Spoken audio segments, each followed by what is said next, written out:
Boa noite, Salachico.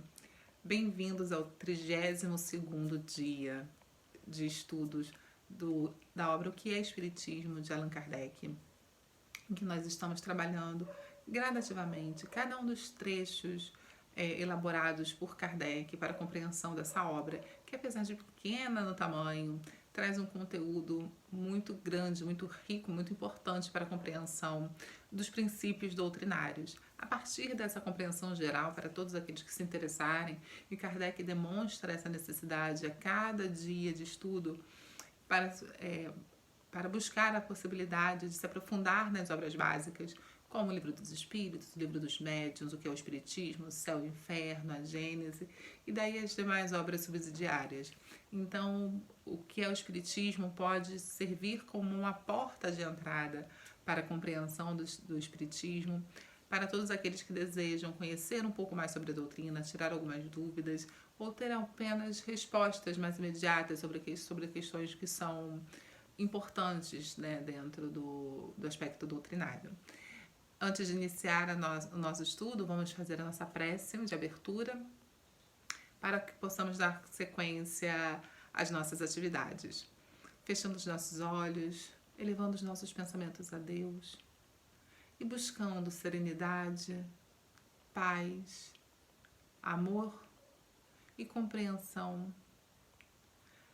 Manteremos nossos pensamentos elevados, buscando a todo instante,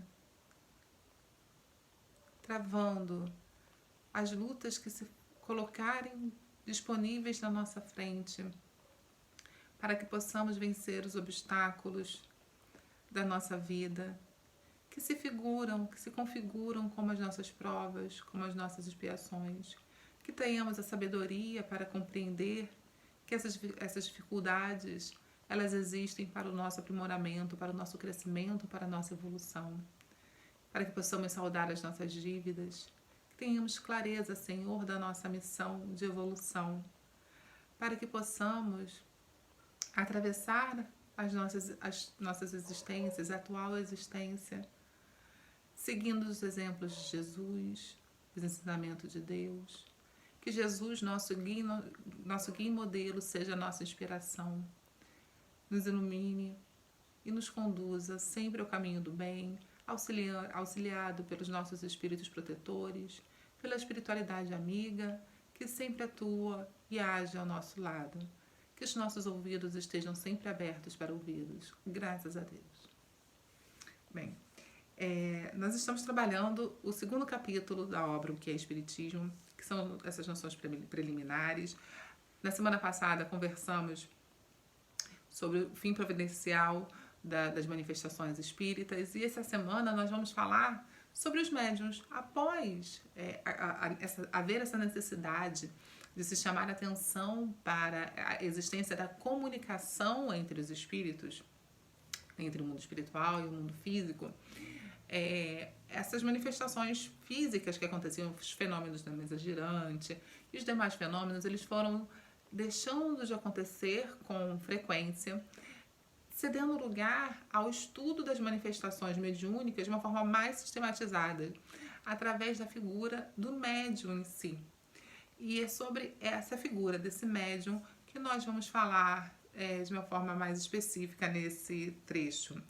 Kardec coloca, bem no item 54 desse capítulo, que os médiuns apresentam numerosas variedades nas suas aptidões, que as aptidões mediúnicas não são homogêneas, não são únicas. E isso vai determinar os próprios meios de obtenção para determinados fenômenos que se forem presenciar. Segundo essas aptidões, continua Kardec, distinguimos-los por médios de efeitos físicos, de comunicações inteligentes, videntes, falantes, auditivos, sensitivos, desenhadores, poliglotas, poetas, músicos, escreventes e etc. As diversas maneiras que os espíritos podem encontrar na figura do médium para se comunicar. Então, essas aptidões, essas características, né, dos médiuns, elas vão estar associadas às suas aptidões. Portanto, continua Kardec, a gente não deve esperar do médium aquilo que está fora da sua faculdade, aquilo que ele não pode oferecer, que está além das suas características, que está além daquilo que ele pode oferecer.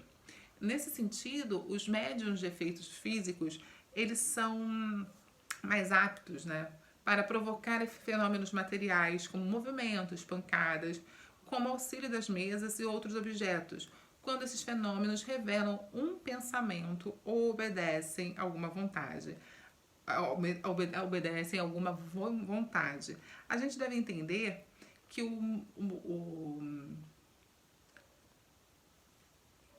a atividade mediúnica, me escapuliu a palavra, a atividade mediúnica, ela exige uma maior elaboração mental por parte do médium, que vai agir como um intérprete, né, das ideias transmitidas pelos médiuns. E a gente vai ver mais à frente a diferença dos médiuns da mediunidade mecânica, intuitiva, semimecânica, que vai trabalhar um pouco melhor essa ideia de que maneira age o médium e o espírito desse processo de comunicação. Para que haja essa transmissão de ideias, é necessário, como a gente vem falando constantemente, de acordo com o que aponta Kardec no Livro dos Espíritos, no Livro dos Médiuns, aqui mesmo no que é o Espiritismo, que é necessário haver afinidade entre o médium e o espírito. E para que prevaleça a boa qualidade das comunicações, que bons espíritos mais evoluídos estejam ao lado daquele médium, é necessário que ele possua boas condições morais e doutrinárias. Então, o médium, além dessa boa condição moral, é ideal que ele tenha o estudo para embasar essa sua habilidade.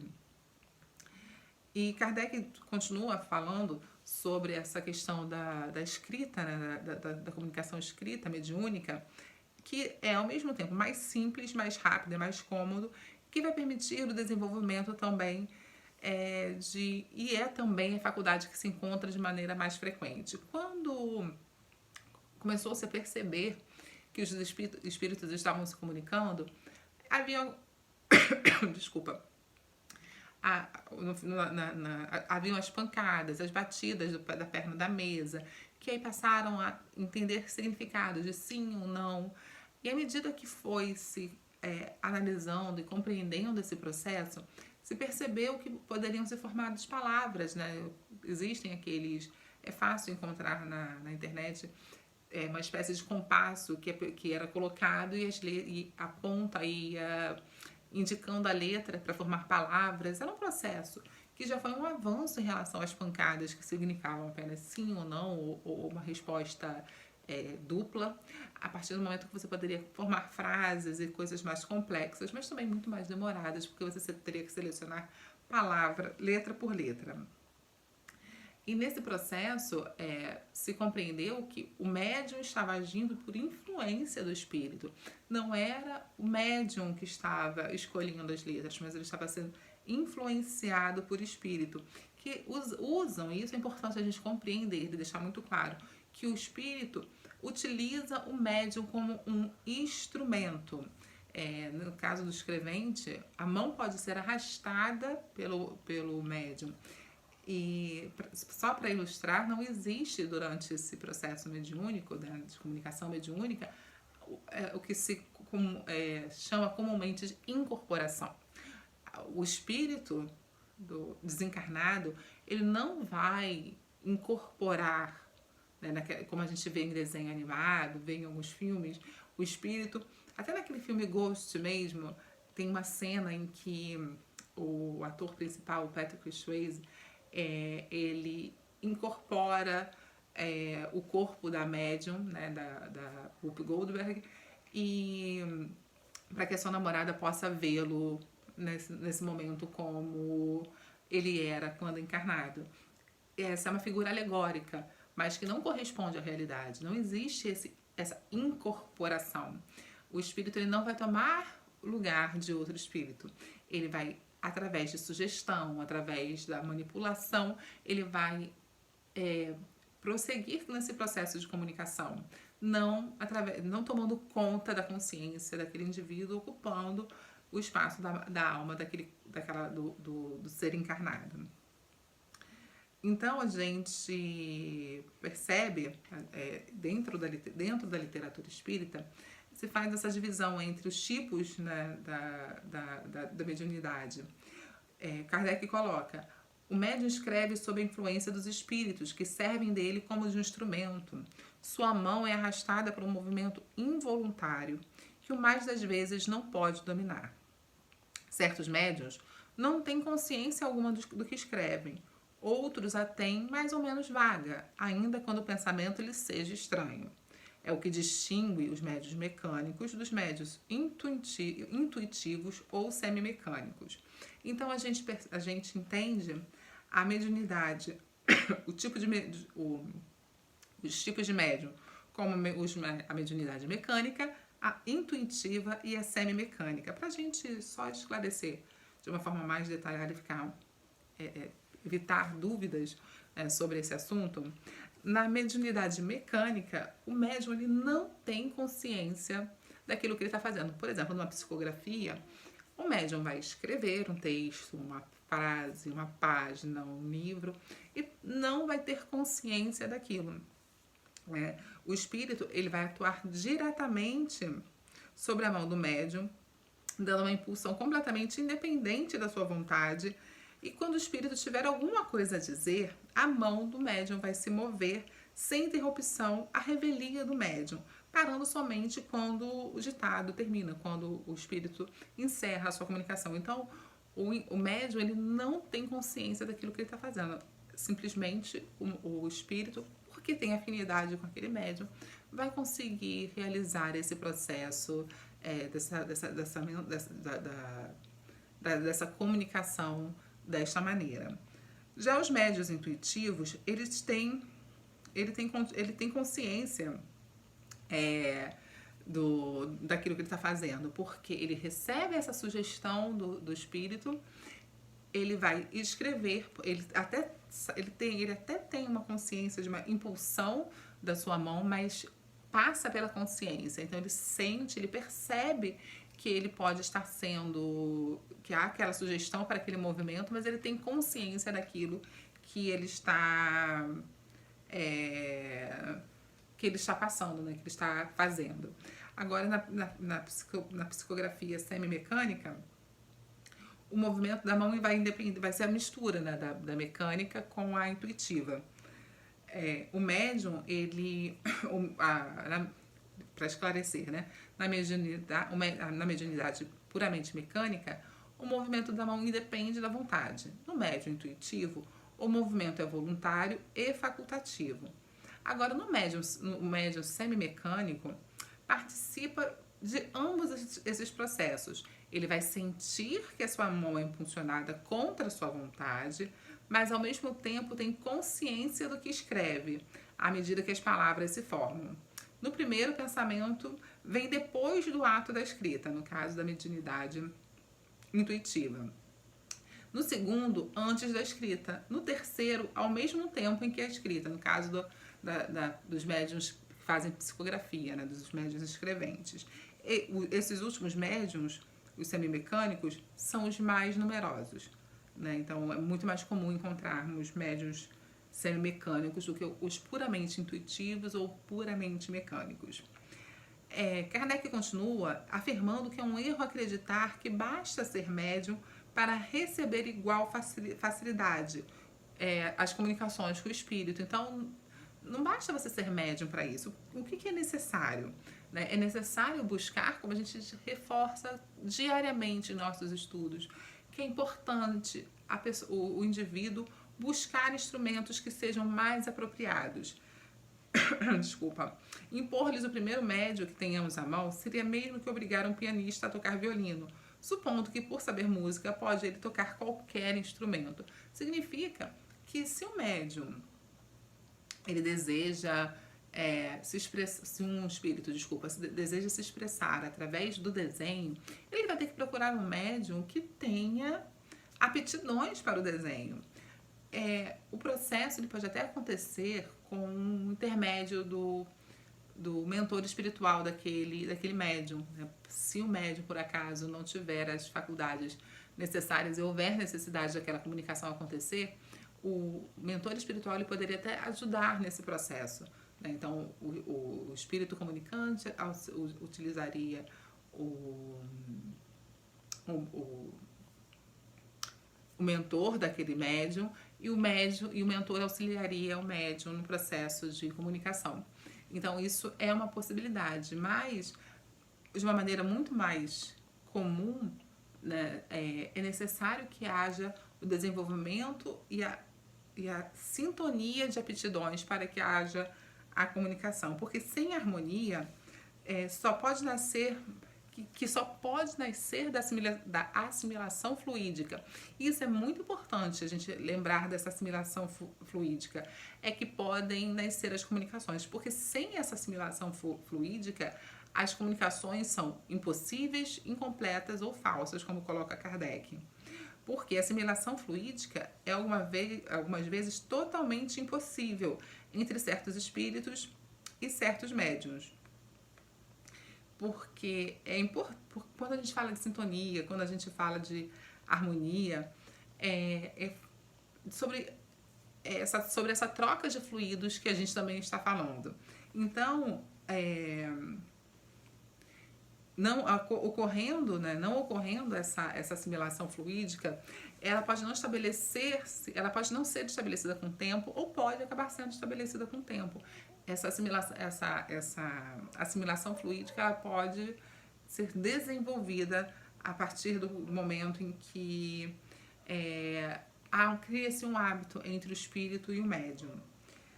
Mais para frente, Kardec coloca, quando as condições fluídicas não são propícias à comunicação direta do espírito ao médium, vem falando justamente aquilo que a gente colocou, sobre a utilização do mentor espiritual, do médium, como um intermediário.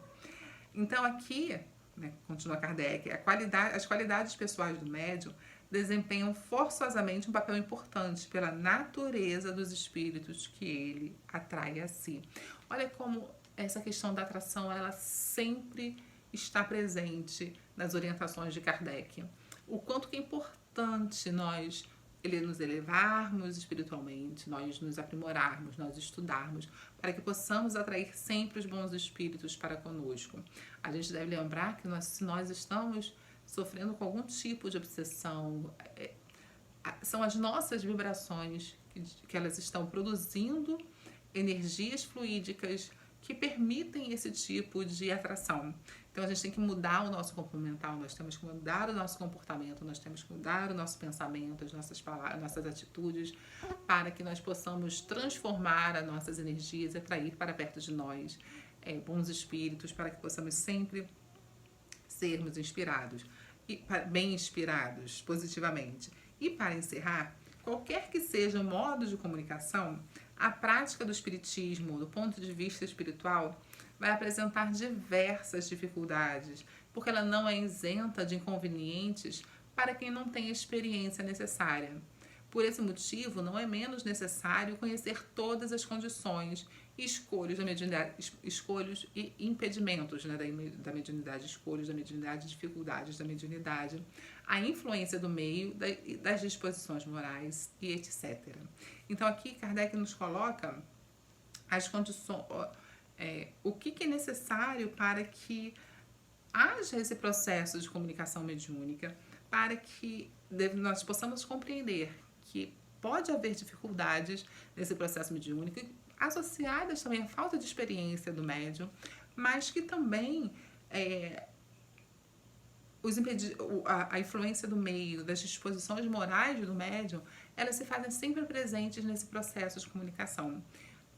Então, a gente conversar sobre a mediunidade, entender a mediunidade, é entender, sim, o processo que origina o fenômeno mediúnico, mas entender que o fenômeno mediúnico ele também depende não só, né, lá do outro lado dos espíritos desencarnados, mas daqueles encarnados.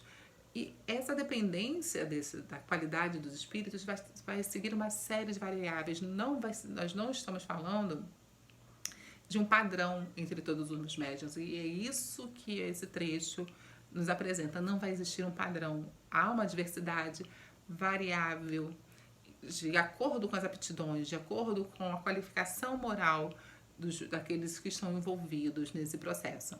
A gente vai parar por aqui, vamos abrir para o debate, vamos conversar sobre as características desses médiuns.